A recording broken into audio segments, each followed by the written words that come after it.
Hello friends, आज की हमारी कहानी है war of the planet of apps. इसके पिछले पार्ट में अब तक हमने देखा कि कुछ साइंटिस्ट ने अल्जाइमर नाम की एक बीमारी के लिए एल्स 113 नाम की एक मेडिसिन बनाई थी और सबसे पहले उस मेडिसिन को उन्होंने चिंपैंजीज के ऊपर टेस्ट किया। आगे चलकर उस मेडिसिन का असर इंसानों पे हमें उल्टा दिखा और एक महामारी पूरे विश्व में फैल गया, जिससे बहुत से लोगों ने अपनी जानें गंवाई। दूसरी ओर चिंपैंजीज उस वायरस की वजह से बहुत स्मार्ट और इंटेलिजेंट बन गए। वो अब इंसानों के जैसे ही बिहेव और बातें करने लगे। उनका लीडर सीजर है, लेकिन इंसानों के साथ उनकी जंग छिड़ गई जब एक बागी चिंपैंजी कोबा ने इंसानों के खिलाफ बदला लेने के लिए हमला बोल दिया। इंसानों ने उत्तरी अमेरिका के एक सेना के अड्डे से मदद मांगी, जहां सेना के बचे कुचे लोग इकट्ठा थे। एक विशेष दल के बेरहम कर्नल और उनकी बटालियन को चिंपैंजीज का खात्मा करने के लिए भेजा गया और सुना गया है कि सीजर बचने के लिए पिछले 2 सालों से जंगल में किसी सीक्रेट प्लेस पे छुपा हुआ है और वहीं से लड़ाई लड़ रहा है, क्योंकि जंग अब भी जारी है। हम देखते हैं कि कर्नल की सेना के साथ कुछ चिंपैंजीज भी है जो सीजर की टीम को ढूंढने में उनकी मदद कर रहे हैं। ये सेना सीजर को यहाँ मारने के लिए आई है और अपने साथी चिंपैंजीज को इंसान डोंकी कहकर बुलाते हैं। उनको वहाँ कुछ चिंपैंजीज का ठिकाना दिखता है, वो उन पे हमला कर देते हैं, जिससे काफी सारे मासूम चिंपैंजीज मारे जाते हैं। उसी समय एक बड़ी चिंपैंजीज की फौज आके इंसानों के ऊपर भाले से हमला कर देते हैं, जिससे बहुत से इंसान मारे जाते हैं। भालों के इस बारिश से बचते हुए इंसान भागने की कोशिश करते हैं, लेकिन प्रीचर नाम का एक सैनिक इस काउंटर अटैक में फंस जाता है। सब कुछ शांत होने के बाद चिंपैंजीज ने प्रीचर और उसके कुछ साथियों के साथ उनके ही टीम के एक चिंपैंजी जिसका नाम रेड है उसे भी पकड़ लेते हैं। चिंपैंजीज ने उन पकड़े गए इंसानों और रेड को सीजर के सामने पेश किया, जिसमें प्रीचर बहुत घबराया हुआ है। यहाँ सीजर और इंसानों की बातों से हमें पता चलता है कि इस सेना का कर्नल बहुत बेरहम है। वो बहुत दिनों से सीजर को ढूंढ रहा है और सीजर को इनसे बातों में पता चलता है कि कोबा के साथी सीजर के खिलाफ जाके अब इंसानों की मदद कर रहे हैं। रेड भी उन्हीं में से एक है। दूसरी ओर बंदी बनाए गए इंसान जो कि बहुत डरे हुए हैं, उन्हें समझ नहीं आ रहा है कि यह जानवरों का झुंड उनके साथ अब क्या करने वाला है, लेकिन उनकी सोच से परे सीजर उन्हें छोड़ देता है ताकि उनके कर्नल को ये संदेश मिले कि सीजर अमन चाहता है। जैसा कि हमने पहले भी देखा है कि सीजर एक अमन प्रेमी चिंपैंजी है। हम देखते हैं अगले दिन चिंपैंजीज मरे हुए चिंपैंजीज को पानी में बहा रहे हैं और उसी समय वो देखते हैं कि पहाड़ के रास्ते उनकी ओर कोई बढ़ रहा है। अगले ही पल सीजर का बेटा ब्लू आई और रॉकेट एक लंबी यात्रा के बाद वापस आए हैं। अपनी माँ और भाई से मिलने के बाद ब्लू आई अपनी वाइफ लेक से मिलता है। रात में सारे चिंपैंजीज एक साथ बैठ के आपस में बातें करते हैं कि किस तरह से इस जगह को छोड़ के किसी दूसरी सुरक्षित जगह जाया जाए, क्योंकि इंसानों को अब उनके इस ठिकाने की जानकारी मिल गई है और ऐसे ही एक सुरक्षित जगह को रॉकेट और ब्लू आई ढूंढ कर आए हैं। एक बहुत बड़े रेगिस्तान को पार करने के बाद एक बड़ा पहाड़ी इलाका है उनका ये नया घर, जहां उम्मीद है कि ये लोग एक सुकून की जिंदगी जी सकते हैं, लेकिन उनका ये सफर बहुत लंबा होने वाला है। हम देखते हैं कि उनकी ही टीम में एक गोरिल्ला है जिसका नाम विंटर है। इंसानों का इस तरह से चिंपैंजीज पे हमला करने से विंटर बहुत घबराया हुआ है। वो आज रात को ही यहाँ से निकलना चाहता है। ये सुनते ही सीजर को बहुत गुस्सा आ जाता है, क्योंकि इतने सारे चिंपैंजीज का एक ही रात में निकल पाना असंभव है। उन्हें एक अच्छे प्लान की जरूरत है। हर बार की तरह सीजर बोलता है कि जब तक चिंपैंजी साथ है तब तक शक्तिशाली रहेंगे। हम देखते हैं उसी रात सीजर बैठ के कुछ सोच रहा है और उसकी पत्नी और बेटा पास में ही सो रहे हैं। उसी समय सीजर झरने पे कुछ रोशनी देखता है। आगे जाके वो देखता है कि पहाड़ से कुछ रस्सियों के सहारे कुछ सिपाही वहाँ पहुँचे हैं। तुरंत ही सीजर बाकी चिंपैंजीज को भी अलर्ट करता रहता है, साथ ही उन्हें कोई आवाज न करने को बोलता है। सीजर और रॉकेट मिलके एक सिपाही को मार गिराते हैं। सीजर उस मरे हुए सिपाही के रेडियो से उनके कर्नल का एक मैसेज सुनता है कि ऑपरेशन खत्म हुआ, उनके लीडर को मार दिया गया है।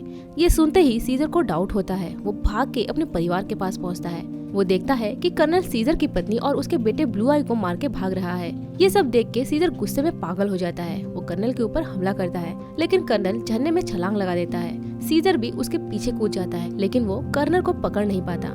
दरअसल कर्नल ने गलती से सीजर के बेटे को उनका लीडर समझकर मार दिया, साथ ही उसकी माँ यानी कॉर्नेलिया भी मारी गई।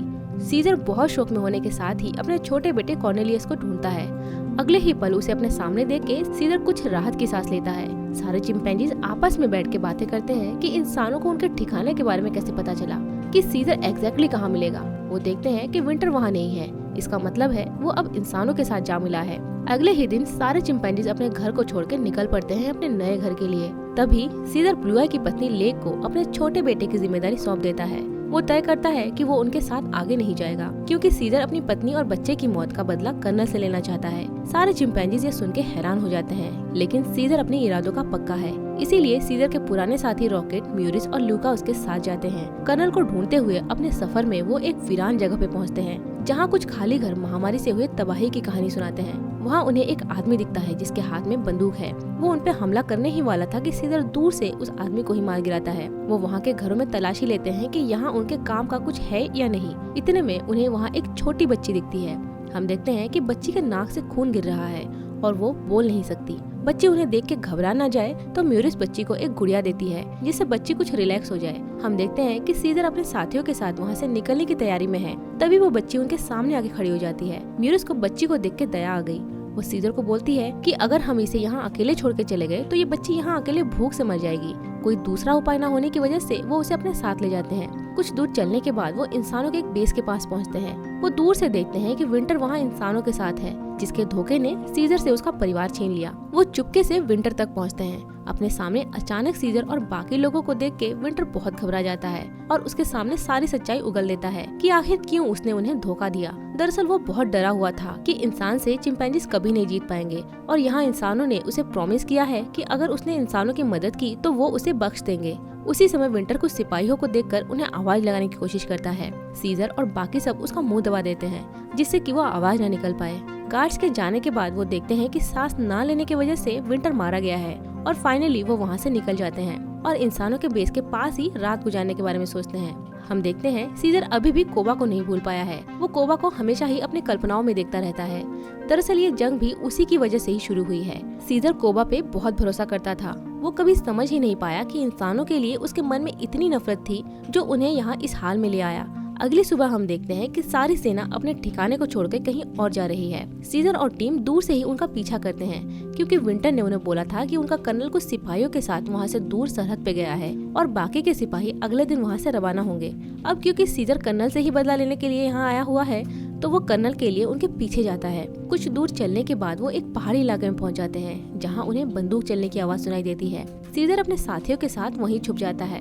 थोड़ी देर बाद सब कुछ शांत होने के बाद वो घटना स्थल पे पहुंचते हैं। वो देखते हैं कि इंसानों ने कुछ इंसानों का ही खून कर दिया है, लेकिन इसके पीछे की वजह क्या है ये उन्हें नहीं पता चलता। सीजर देखता है कि उनमें से एक इंसान अब भी जिंदा है और उनके भी नाक से खून निकल रहा है जैसे कि उस बच्ची के नाक से निकल रहा था और ये आदमी भी इसी बच्ची के जैसे ही बात नहीं कर सकता। वो आदमी बहुत घायल था और दर्द से तड़प रहा था, इसीलिए सीजर उसे गोली मार देता है जिससे कि वो ज्यादा देर तक ना तड़पे। इस घटना के बाद वो सब एक ऊंचे टावर के ऊपर चढ़ के चारों ओर देखते हैं कि सैनिक किस ओर गए हैं। उसी समय हम देखते हैं कि कोई चुपके से उनका कुछ सामान चुरा रहा है। लूका ये देख लेता है। वो सब उसके पीछे जाते हैं और अंत में वो देखते हैं कि वो चोर भी उनके ही जैसा एक चिंपैंजी है जिसका नाम बेड एप है। वो उस बच्ची को अपना पहना हुआ जैकेट दे देता है और उन सब को खाने के लिए कुछ ब्रेड्स देता है। वो अपने बारे में बताता है कि किसी समय वो एक जू में था। सीजर उसे पूछता है कि उस जू के बाकी चिंपैंजीज कहाँ हैं। बेड एप बोलता है कि सारे ही मारे गए।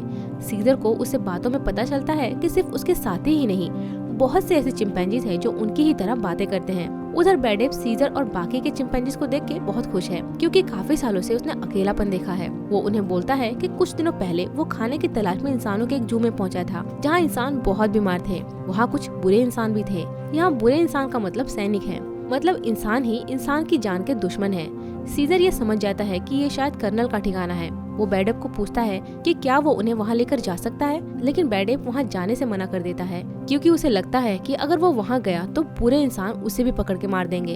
हम देखते हैं कि उसी रात सीजर और बेड एप बैठ के बातें कर रहे हैं। बातों बातों में बेड एप को पता चलता है कि सीजर के एक बच्चे को सिपाहियों ने मार दिया। ये सुन के बेड एप को भी बहुत बुरा लगता है क्योंकि बेड एप का बच्चा भी इस जंग में मारा गया। वो उन्हें अगली सुबह इंसानों के जू में ले जाता है। वो दूर एक जगह से दूरबीन से नजर रखते हैं। उन्हें 2 घोड़े दिखते हैं लेकिन उस घोड़े पे उन्हें कोई इंसान नहीं दिखता। तभी अचानक एक इंसान आके उन पे हमला कर देता है। रॉकेट की समझदारी से वो बच तो जाते हैं पर लूका को खो देते हैं। इंसानों से लड़ाई के बीच उनकी बंदूक पे लगी एक धारदार चाकू से लूका घायल हो जाता है और जल्द ही मारा जाता है। लेकिन लूका के इस तरह से अचानक चले जाने से वो बच्ची बहुत दुखी हो जाती है। वो बहुत रोने लगती है क्योंकि लूका ने अभी कुछ ही देर पहले उसे एक फूल उपहार में दिया था और साथ ही लूका के मौत से सीजर भी दुखी हो जाता है। वो बोलता है कि वो अकेले ही निकला था, क्यों उसने उन सबको अपने साथ आने दिया। उन्हें वहाँ छोड़ के सीजर एक बंदूक लेके आगे निकल जाता है कर्नल से बदला लेने के लिए।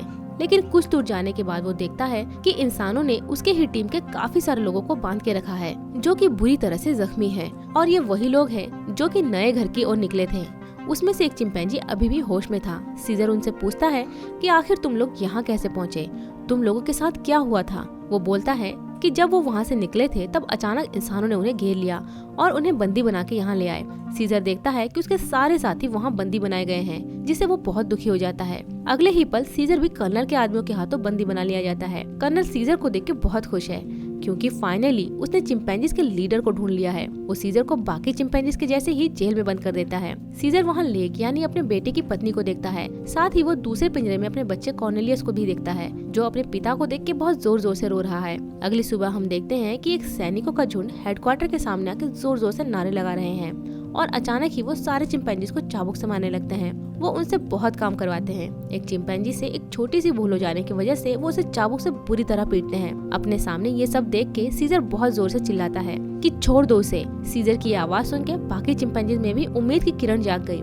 वो सब भी अपना काम छोड़ के सीजर के फेवर में खड़े हो जाते हैं। ये देख के कर्नल को बहुत गुस्सा आने लगा। उसके आदमी सीजर और उस चिंपैंजी जिसकी वजह से ये घटना हुई, दोनों को पकड़ के कर्नल के सामने ले जाते हैं। कर्नल सीजर को बोलता है कि अपने आदमियों को बोलो कि अपना काम शुरू कर दे। सीजर कर्नल से बोलता है कि सारे चिंपैंजीज भूखे प्यासे हैं, उन्हें पहले खाना दो तभी वो काम करेंगे। तभी कर्नल गुस्से से सीजर के ऊपर बंदूक तान देता है, जिससे घबराकर लेक फटाफट एक पत्थर उठा के काम पे लग जाती है। लेक को देख के बाकी के चिंपैंजीज भी काम पे लग जाते हैं क्योंकि वो अपने लीडर सीजर को नहीं खोना चाहते। हम देखते हैं सीजर के इस बागे तेवर की वजह से उसे रात को सजा के तौर पे एक लकड़ी से लटका के रखा गया है। कुछ देर बाद रेड उसे उनके कर्नल के पास ले जाता है। सीजर कर्नल से बहुत से सवाल पूछता है कि हेडक्वार्टर के चारों ओर ऊंची दीवार क्यों बनाई जा रही है। सीजर कर्नल से ये भी पूछता है कि हेडक्वार्टर से कुछ दूर सिपाही जंग की तैयारी कर रहे हैं। दरअसल इसके पीछे की वजह ये है कि इंसानों का एक समूह कर्नल की सोच के विरुद्ध है, क्योंकि कर्नल वायरस से इन्फेक्टेड लोगों को तुरंत ही खत्म करने के फेवर में है। कर्नल का एक बेटा था। एक दिन अचानक ही उसने बातें करना बंद कर दिया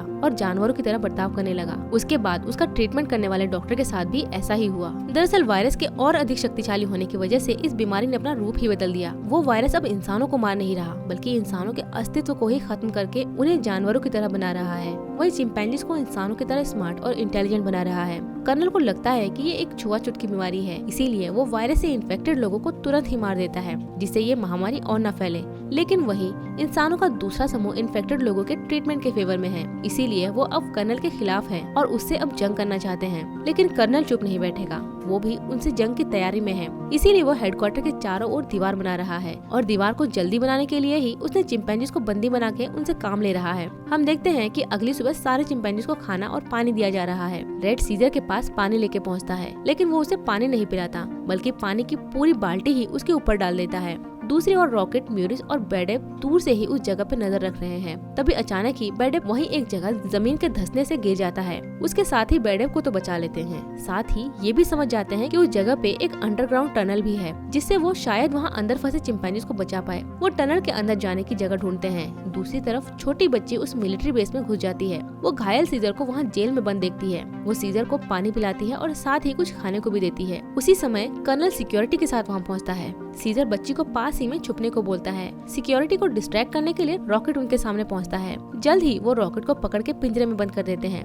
उधर म्यूरिस और बेडेप ने फाइनली टनल से मिलिट्री बेस पहुंचने का रास्ता ढूंढ लिया है। रॉकेट जेल से बेडेप को टनल में देख लेता है। वो सबके साथ मिलकर एक प्लान बनाते हैं और प्लान के मुताबिक रात को वो सिक्योरिटी गार्ड पे कीचड़ फेंकते हैं, जिससे सिक्योरिटी गार्ड बहुत गुस्से में उनके पिंजरे में पहुंचता है। मौका देखकर चिंपैंजीज गार्ड को पकड़ के टनल में फेंक देते हैं। इससे उनके वहाँ से भागने का रास्ता साफ हो जाता है। सारे चिंपैंजीज अब एक एक करके वहाँ से टनल के रास्ते भागने लगते हैं। सबको सही सलामत वहाँ से निकालने के बाद सीजर वहीं रुक जाता है, क्योंकि कर्नल से उसका बदला अभी भी अधूरा था। वो कर्नल के कमरे में पहुंचता है। उधर इंसानों के दूसरे टीम ने, जो कि कर्नल से बदला लेना चाहते थे, उन्होंने मिलिट्री बेस पे ही हमला कर दिया, जिससे काफी सारे सैनिकों के साथ साथ काफी सारे चिंपैंजीज भी मारे गए। हम देखते हैं काफी सारे सैनिक कर्नल को बाहर से आवाज दे रहे हैं, लेकिन कर्नल की कोई हरकत नहीं दिखती। इधर कर्नल के कमरे में पहुँच के सीजर देखता है कि कर्नल की हालत अब बहुत खराब है। वो अपने बिस्तर पे पड़ा है। उसके नाक से अब खून बह रहा है और साथ ही उसकी आवाज भी नहीं निकल रही है। सीजर वहाँ उस बच्ची के डॉल को देखता है। दरअसल कर्नल को वो डॉल सीजर के पिंजरे में मिला था, जिसे वो अपने साथ ले आया और उसी डॉल से ही वो भी इन्फेक्टेड हो गया, क्योंकि वो बच्ची भी इस वायरस से इन्फेक्टेड थी। उसे अपने सामने तड़पता देख सीजर को उस पर बहुत तरस आता है। कर्नल को मारने के लिए वो पास ही में पड़ी एक बंदूक उठाता है, पर वो उसे मारता नहीं है, क्योंकि कर्नल अब खुद ही अपने आप से हार गया था। उधर कर्नल की आंखों में साफ देखा जा सकता है कि इस तरह से जीने से अच्छा उसे मौत आ जाए। वो खुद ही अपनी बंदूक उठाता है और अपने आप को गोली मार देता है। उधर जंग में रेड नाम का चिंपैंजी इंसानों की मदद कर रहा है। इंसान देखते हैं कि काफी सारे चिंपैंजी उनके बेस से भाग रहे हैं, तो वो उन चिंपैंजीज के ऊपर ही गोली चलाना शुरू कर देते हैं। सीजर दूर से ये सब देखता है, साथ ही वो वहाँ कुछ तेल से भरे टैंक को भी देखता है। सीजर टैंक में ब्लास्ट करने के लिए आगे बढ़ता है। उसी समय एक सिपाही उस पर तीर चला देता है, जिससे सीजर घायल हो जाता है। सीजर पे वॉर करने वाला ये सिपाही कोई और नहीं बल्कि कहानी की शुरुआत में सीजर ने जिसे छोड़ा था, ये वही सिपाही है जिसका नाम प्रीचर है। यहाँ सीन अपने आप में काफी सारी बातें बताता है कि इंसान अब इतना बेरहम हो गया है कि प्रीचर ने अपने बचाने वाले के बारे में एक बार भी नहीं सोचा। दूर से ये सब देखकर रेड को एहसास हो जाता है कि इंसानों का साथ देकर उसने कितनी बड़ी भूल की। वो रॉकेट लॉन्चर से प्रीचर को उड़ा देता है। उसके पास में खड़ा इंसान रेड को गोली मार देता है। वो वहीं जमीन पे गिर जाता है। सीजर किसी तरह उठकर एक ग्रेनेड को एक टैंक के ऊपर फेंकता है, जिससे एक बड़ा धमाका होता है और वो पूरा हेडक्वार्टर ही आग के गोले में तब्दील हो जाता है। सीजर किसी तरह से वहाँ से अपनी जान बचा के निकलता है। वहाँ से निकल के वो देखता है कि इंसानों का एक झुंड कर्नल के ऊपर जीत से खुशियाँ मना रहा है। वहीं दूसरी तरफ वो देखता है कि इतने बड़े धमाके की वजह से एक बड़ा सा बर्फ का पहाड़ नीचे की ओर आ रहा है। सारे चिंपैंजी उसे देख के पेड़ों पर चढ़ जाते हैं। वहीं सारे बचे हुए इंसान मारे जाते हैं। सीजर अपने बाकी के साथियों को सही सलामत देख के खुश हो जाते हैं। इसके बाद वो दोबारा अपनी यात्रा शुरू करते हैं अपने नए घर के लिए। एक बड़े से रेगिस्तान को पार करके फाइनली उन्हें अपना नया ठिकाना मिल गया है, जो कि जंगलों से घिरा हुआ एक पहाड़ी इलाका है। अपने लोगों को सुरक्षित देख के सीजर बहुत खुश है। म्यूरिस देखती है कि सीजर बहुत घायल है, लेकिन अब बहुत देर हो चुकी है। सिपाही के दिए जख्म ने सीजर को अंदर तक तोड़ दिया, लेकिन अपनी आखिरी सांस को भी सीजर ने सर उठा के लिया और इसी तरह से सीजर की कहानी यही खत्म होती है। तो फ्रेंड्स, इसके बाद आप कौन सी मूवी को सुनना चाहते हैं कमेंट में जरूर बताएं। अगर आपको हमारा एक्सप्लेनेशन अच्छा लगा हो तो वीडियो को लाइक, शेयर एंड सब्सक्राइब जरूर करें। मिलते हैं एक और मजेदार कहानी के साथ, तब तक के लिए बाय बाय।